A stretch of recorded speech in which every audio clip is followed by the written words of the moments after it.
পাকিস্তানের জঙ্গি সংগঠন লস্কর-ই-তৈবা ঢাকায় সক্রিয় রয়েছে। তারা ভোটের আগে নাশকতার চেষ্টা করবে বলেছেন মোদি আমার ভালো বন্ধু, তার সঙ্গে কথা বলে আমি আপ্লুত। অমিত শাহ তিনি হুঙ্কারের সুরে বলেন, জমির দিকে যদি কেউ তাকায় তাকে উপযুক্ত শাস্তিও দেওয়া হবে। স্বরাষ্ট্রমন্ত্রীর হুঙ্কার দিয়েছেন কারণ ওই দেশে জঙ্গিরা আস্তে আস্তে ঢুকে পড়ছে। আবাসন ও গণপূর্ত উপদেষ্টা আদিলুর রহমান খান এবং বিদ্যুৎ জ্বালানি উপদেষ্টা মোহাম্মদ ফজল কবির খান সরকারি বাসভবন ছাড়ার ইচ্ছা প্রকাশ করে চিঠি পাঠিয়ে দিয়েছেন। সরকারি বাংলো ছেড়ে দেওয়ার পাশাপাশি লাল রঙের কূটনৈতিক পাসপোর্ট জমা দিয়েছেন। তারা সাধারণ পাসপোর্টের জন্য স্বরাষ্ট্র মন্ত্রকে আবেদন করেছেন। সেই বৈঠকে সেনাপ্রধান বলেছেন, 12 ফেব্রুয়ারি বাংলাদেশের নির্বাচনে 1 লাখের ওপর সেনাবাহিনীর সদস্য, বিমান বাহিনীর 3730 জন সদস্য এবং নৌবাহিনীর 5000 সদস্য মোতায়েন করা হয়েছে। আর তদারকি সরকার প্রধান চাইছেন যে কোনো উপায়ে ক্ষমতায় টিকে যেতে। ক্ষমতায় টিকে থাকার জন্য গোপনে দেশের বেশ কয়েকটি বিচ্ছিন্নতাবাদী গোষ্ঠীর সঙ্গে আঁটোসাঁটো করে রেখেছেন। আর সম্পূর্ণ বিপরীত মেরুতে অবস্থান করছে সেনাবাহিনী। ভিডিওর কিছু অংশ প্রথমে দেখে নিশ্চয়ই বুঝতে পেরেছেন ভিডিওটি খুবই গুরুত্বপূর্ণ হতে যাচ্ছে। আসলে কি হতে যাচ্ছে সেটি দেখতে ভিডিওটির সাথেই থাকুন। দীর্ঘদিন ধরে উত্তপ্ত বাংলাদেশ, আর মাত্র 8 দিন পর জাতীয় সংসদ নির্বাচন পদ্মাপাড়ে। বাংলাদেশের বর্তমান রাজনৈতিক অবস্থায় দুই শীর্ষ নেতা অর্থাৎ প্রধানমন্ত্রী নরেন্দ্র মোদী এবং ডোনাল্ড ট্রাম্পের ফোনালাপ যথেষ্ট তাৎপর্যপূর্ণ। তবে ফোনালাপের পর প্রেসিডেন্ট ট্রাম্প ভারত মার্কিন দ্বিপাক্ষিক বাণিজ্য চুক্তির কথা ঘোষণা করেছেন। সেই সঙ্গে ভারতের ওপর চাপানো 25% অতিরিক্ত শুল্কের বিষয়ে কোনো মন্তব্য করেননি মার্কিন প্রেসিডেন্ট। ট্রাম্পের ঘোষণার পরে প্রধানমন্ত্রী মোদীও এই চুক্তির রূপরেখা চূড়ান্ত করবেন বলে জানিয়েছেন। জরিমানার 25% কি হবে, এটাই এখন গুরুত্বপূর্ণ প্রশ্ন। তবে ভারতে নিযুক্ত মার্কিন রাষ্ট্রদূত সার্জিও গোর ইঙ্গিত দিয়েছেন ওই শুল্ক প্রত্যাহার করা হবে। তিনি জানিয়েছেন ভারতকে 18% শুল্কই দিতে হবে। এর অর্থ হলো ভারতের শুল্ক এখন পাকিস্তান, বাংলাদেশের থেকেও কম। সূত্রের খবর, ইউক্রেন রাশিয়ার যুদ্ধে ভারতের মধ্যস্থতা দাবি করেছেন ডোনাল্ড ট্রাম্প। কথা হয়েছে সোমবার রাতে। আগামী 6 থেকে 10 ফেব্রুয়ারি বিদেশমন্ত্রী এস জয়শঙ্কর আমেরিকায় যাচ্ছেন। সূত্রের খবর, জয়শঙ্করের সফরে বাংলাদেশের আসন্ন নির্বাচন নিয়ে কথা হবে। কোনো মহল থেকেও কিন্তু এ বিষয়ে আগাম জানিয়ে দেওয়া হয়েছিল যে বাংলাদেশ থেকে আমেরিকা হাত গুটিয়ে নিলেও ভারত পদক্ষেপ করবে। বাংলাদেশের বর্তমান পরিস্থিতি নিয়ে মোদি বলেন, বাংলাদেশের বর্তমান যে পরিস্থিতি সেখানে খুব বেশি দেরি করা যাবে না। ইতিমধ্যেই এক সংবাদ মাধ্যম সূত্রে জানা যাচ্ছে, পাকিস্তানের জঙ্গি সংগঠন লস্কর-ই-তৈবা ঢাকায় সক্রিয় রয়েছে। তারা ভোটের আগে নাশকতার চেষ্টা করবে। তার আগে ভারতকে বাংলাদেশের বিরুদ্ধে ব্যবস্থা নিতে হবে। কিভাবে ভারত অ্যাকশন নেবে তার পরিকল্পনা ঠিক হয়ে গিয়েছে। আমেরিকার তরফ থেকে বলা হয়েছে তারা হস্তক্ষেপ করবে না। ট্রাম্প সোশ্যাল মিডিয়ায় নিজে কোনো পোস্ট না করলেও তিনি পেন্টাগনকে দিয়ে একটি পোস্ট করিয়েছেন। বলেছেন, মোদি আমার ভালো বন্ধু, তার সঙ্গে কথা বলে আমি আপ্লুত। সোমবার রাতে মার্কিন প্রেসিডেন্ট ডোনাল্ড ট্রাম্প প্রধানমন্ত্রীর সঙ্গে ফোনে কথা বলার পরই ঘোষণা করেন নতুন বাণিজ্য চুক্তির কথা। সেই ঘোষণায় ভারতীয় পণ্যের ওপর আমেরিকার চাপানো শুল্ক 25% থেকে কমিয়ে 18% করা হয়েছে। এই সিদ্ধান্ত কার্যকর হয়েছে সঙ্গে সঙ্গে, ফলে রফতানিকারীদের বড় সুবিধা হতে পারে এতে। এবার ভারতের পক্ষ থেকে শুল্ক কমানো নিয়ে আরও দর কষাকষি হতে পারে। বাংলাদেশের ক্ষেত্রে বলা হয়, যতক্ষণ না পর্যন্ত লিখিত চুক্তি হচ্ছে ততক্ষণ বিশ্বাস নেই আমেরিকাকে। বাংলাদেশের কয়েকজনের তরফ থেকে বলা হয়েছিল 7 সিস্টার দখল করা হবে। তার পাল্টা অমিত শাহ বলেছিলেন, জমি আমাদের। অমিত শাহ তিনি হুঙ্কারের সুরে বলেন, জমির দিকে যদি কেউ তাকায় তাকে উপযুক্ত শাস্তিও দেওয়া হবে। স্বরাষ্ট্রমন্ত্রীর হুঙ্কার দিয়েছেন কারণ ওই দেশে জঙ্গিরা আস্তে আস্তে ঢুকে পড়ছে। তাই অমিত শাহ বলেছেন, আমরা শাস্তি দিতে দেরি করব না। 12 তারিখ খুবই গুরুত্বপূর্ণ রাজ্য রাজনীতিতে। সরকারের কাছে চ্যালেঞ্জ সুষ্ঠুভাবে অবাধ ভোট হওয়া। বিভিন্ন মহল থেকে আশঙ্কা করা হচ্ছে নির্বাচনের আগে এবং পরে অশান্তি হতে পারে বাংলাদেশে। একে একে নিভেছে ডিউটি নিভতে শুরু করেছে পদ্মাপাড়ে। একের পর এক ঘুরে গিয়েছে হাওয়া মোরগের ঝুঁটি। সেটা বুঝতে পেরে তদারকি সরকারের উপদেষ্টারা তাদের সরকারি বাসভবন ছাড়তে শুরু করেছেন। জমা দিতে শুরু করেছেন তাদের কূটনৈতিক লাল পাসপোর্ট। ইতিমধ্যে 2 জন উপদেষ্টা তাদের জন্য বরাদ্দ সরকারি বাংলো ছেড়ে দিয়েছেন। তারা সংশ্লিষ্ট মন্ত্রককে চিঠি পাঠিয়ে দিয়েছেন। অপরদিকে 3 উপদেষ্টা চুক্তিভিত্তিক এক ঊর্ধ্বতন কর্মকর্তা পররাষ্ট্র মন্ত্রকে চিঠি পাঠিয়ে দিয়েছে। সরকারি বাসভবন ছাড়ার ইচ্ছা প্রকাশ করে আবাসন ও গণপূর্ত উপদেষ্টা আদিলুর রহমান খান এবং বিদ্যুৎ জ্বালানি উপদেষ্টা মোহাম্মদ ফজল কবির খান সরকারি বাসভবন ছাড়ার ইচ্ছা প্রকাশ করে চিঠি পাঠিয়ে দিয়েছেন। আসন্ন সংসদ নির্বাচনের আগে আরো কয়েকজন উপদেষ্টা তাদের সরকারি বাসভবন ছেড়ে দিতে পারেন বলে মনে করা হচ্ছে। সরকারি বাংলো ছেড়ে দেওয়ার পাশাপাশি লাল রঙের কূটনৈতিক পাসপোর্ট জমা দিয়েছেন। তারা সাধারণ পাসপোর্টের জন্য স্বরাষ্ট্র মন্ত্রকে আবেদন করেছেন। তাদের আগে দুই ছাত্র উপদেষ্টা এবং প্রধান উপদেষ্টার বিশেষ সহকারী খোদা বকশ চৌধুরী লাল পাসপোর্ট ফিরিয়ে দিয়ে সাধারণ পাসপোর্টের জন্য আবেদন করেছেন। এখনো পর্যন্ত যারা লাল পাসপোর্ট জমা দিয়েছেন তাদের মধ্যে ফজল কবির খান ছাড়াও রয়েছেন। সূত্রে পাওয়া খবরে জানা গিয়েছে গত 20 জানুয়ারি থেকে 2রা ফেব্রুয়ারি পর্যন্ত তারা বিশেষ পাসপোর্টের পরিবর্তে সাধারণ পাসপোর্টের জন্য আবেদন করেছেন। এই বিষয়ে পররাষ্ট্র উপদেষ্টা তৌহিদ হোসেন জানিয়েছেন, কোন উপদেষ্টা সাধারণ পাসপোর্ট দ্রুত পেয়ে প্রয়োজনীয় ভিসা নেওয়ার জন্য কূটনৈতিক পাসপোর্ট হস্তান্তর করেছেন। তবে আমি বা আমার স্ত্রী কেউ আমাদের কূটনৈতিক পাসপোর্ট জমা দিইনি।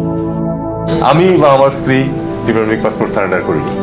আমার পাসপোর্ট এখনো আমার কাছে আছে এবং যথারীতি ওটা বহাল আছে। এটা খুব অস্বাভাবিক যে পররাষ্ট্র উপদেষ্টা বা মন্ত্রী তার টেনিওর থাকাকালে ডিপ্লোম্যাটিক পাসপোর্ট সারেন্ডার করবেন, এটা খুবই একটা অস্বাভাবিক ঘটনা করতো, সেটা অবশ্যই করেন। মন্ত্রীরা কেউ করছেন কারণ তারা এরপরে তাদের বাইরে যাওয়ার প্রশ্ন আছে। পাসপোর্ট তো এখন থেকে নিয়ে নিলেন যাতে করে তাদের ভিসা টিসা নিতে সহজ হয় আর কি। গত 1 ফেব্রুয়ারি ডিপ্লোম্যাটিক করেসপন্ডেন্টস অ্যাসোসিয়েশন বাংলাদেশ ডিক্যাপ একটি অনুষ্ঠানের আয়োজন করে। সেই অনুষ্ঠানে পররাষ্ট্র উপদেষ্টা বলেন, ভবিষ্যতে বিদেশ সফরের প্রয়োজন বিবেচনায় সময় মতো ভিসা পেতে অন্তর্বর্তীকালীন সরকারের উপদেষ্টাদের অনেক আগেভাগে কূটনৈতিক পাসপোর্ট জমা দিচ্ছেন। তবে তিনি এবং তার স্ত্রী কেউই এখনো কূটনৈতিক পাসপোর্ট জমা দেননি বলে তিনি জানান। এদিকে অভিযোগ উঠেছে পদত্যাগে প্রায় 2 মাস পার হলেও 1 ফেব্রুয়ারি পর্যন্ত সরকারি বাসভবন ছাড়েননি প্রাক্তন দুই উপদেষ্টা আসিফ মাহমুদ, সজীব ভুইয়া ও মাহফুজ আলম। সম্প্রতি এ নিয়ে একটি প্রতিবেদন প্রকাশ করছে বাংলাদেশের একটি গণমাধ্যম। সংবাদ মাধ্যমের শিরোনামে 2 মাস আগে পদত্যাগ করেও সরকারি বাসভবনে আসিফ ও মাহফুজ। যদিও এই সংবাদকে মিথ্যা ও বানোয়াট উদ্দেশ্য প্রণোদিত বলে মন্তব্য করেছেন জাতীয় নাগরিক পার্টির মুখপাত্র আসিফ মাহমুদ। তিনি একটি প্রতিবাদপত্র পাঠিয়েছেন। প্রতিবাদপত্রে তিনি লিখেছেন, আমি 2005 সালে 10ই ডিসেম্বর পদত্যাগ করি এবং একই মাসের 31 তারিখ হেয়ার রোডের সরকারি বাসভবন নিলয় 6 যথাযথভাবে হস্তান্তর করি। বর্তমানে আমি আমার নিজের বাড়িতে রয়েছি, সেই বাড়ি থেকে দলীয় কার্যক্রম পরিচালনা করছি। প্রশ্ন হলো, হঠাৎ এই লাল পাসপোর্ট ছাড়ার হিড়িক কেন? আর সরকারি আবাসন ছেড়ে তারা কোথায় গিয়ে উঠেছেন? লাল পাসপোর্ট ছাড়া কারণ হিসেবে আসছে দ্রুত বিদেশে যাওয়ার সুবিধা। এই তালিকায় এমন আরো অনেকে আছেন যারা কিছুদিন আগেও জানিয়েছিলেন দেশ সরকার যাদের সেফ এক্সিটের ব্যবস্থা করে দিচ্ছে তারা তাদের সেই তালিকা প্রকাশ করবে। দেখা যাচ্ছে সেই সব উপদেষ্টাদের অনেকে লাল পাসপোর্ট ছাড়ার জন্য উঠে পড়ে লেগেছেন। অন্তর্বর্তী সরকারের ধর্ম উপদেষ্টা খলিদ হোসেন বলেন, ফেব্রুয়ারি মাসে জাতীয় নির্বাচন যথাসময়ে সুষ্ঠুভাবে হবে। নির্বাচন কমিশন ইতিমধ্যে প্রস্তুতি গ্রহণ করেছে। নির্বাচিত সরকারের কাছে দায়িত্ব হস্তান্তর করে আমরা চলে যাব। সেফ এক্সিট বলতে আমি কিছু বুঝি না। আমার কোনো সেকেন্ড হোম নেই, এমনকি ঢাকাতেও নিজের বাড়ি নেই। বর্তমানে আমি আমার সরকারি বাড়িতে এবং চট্টগ্রামের ভাড়া বাসায় থাকি।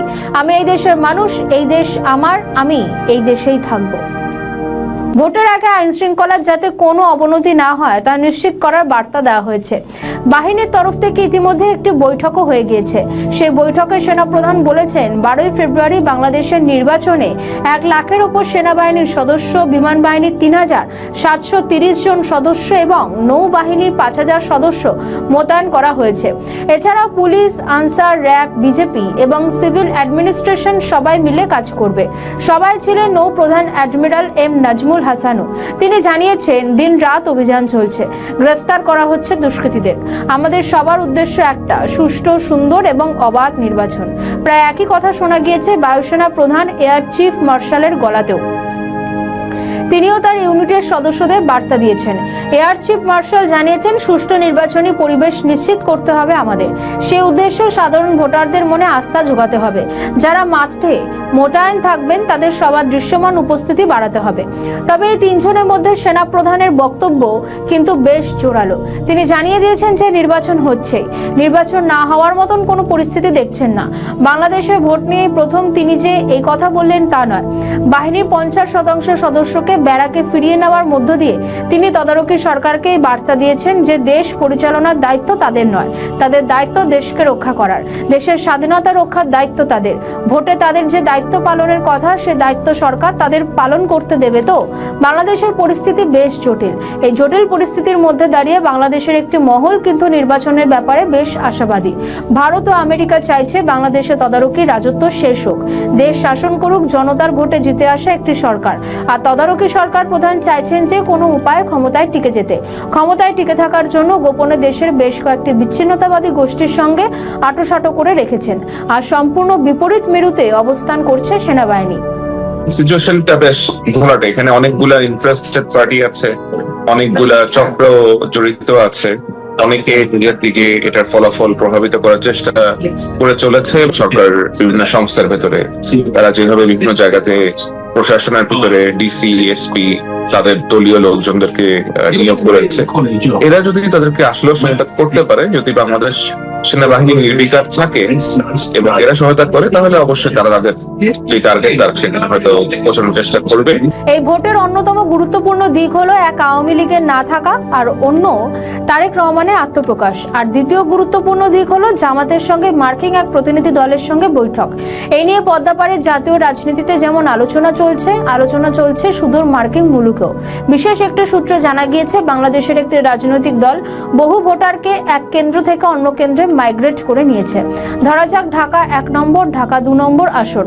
ঢাকা 1 নম্বর আসনে তাদের দলের ভোটার 30 লক্ষ, আর ঢাকা 2 নম্বর আসনে তাদের ভোটার 20 লক্ষ।